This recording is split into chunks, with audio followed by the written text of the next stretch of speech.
اللہ وہ معبود برحق ہے کہ اس کے سوا کوئی عبادت کے لائق نہیں، زندہ ہے، سب کو تھامنے والا، اسے نہ اونگ آتی ہے نہ نیند۔ جو کچھ آسمانوں میں اور جو کچھ زمین میں ہے سب اسی کا ہے۔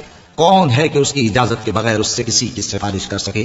جو کچھ لوگوں کے روبرو ہو رہا ہے اور جو کچھ ان کے پیچھے ہو چکا ہے اسے سب معلوم ہے، اور لوگ اس کی معلومات میں سے کسی چیز پر دسترس حاصل نہیں کر سکتے۔ ہاں، جس قدر وہ چاہتا ہے اسی قدر معلوم کرا دیتا ہے۔ اس کی بادشاہی اور علم آسمان اور زمین سب پر حاوی ہے، اور اسے ان کی حفاظت کچھ بھی دشوار نہیں۔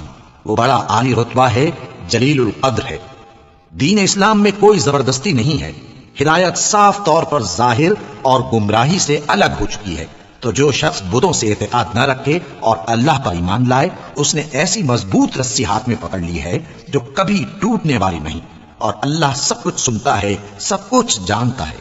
جو لوگ ایمان لائے ہیں ان کا دوست اللہ ہے کہ اندھیرے سے نکال کر روشنی میں لے جاتا ہے، اور جو کافر ہیں ان کے دوست شیطان ہیں کہ ان کو روشنی سے نکال کر اندھیرے میں لے جاتے ہیں۔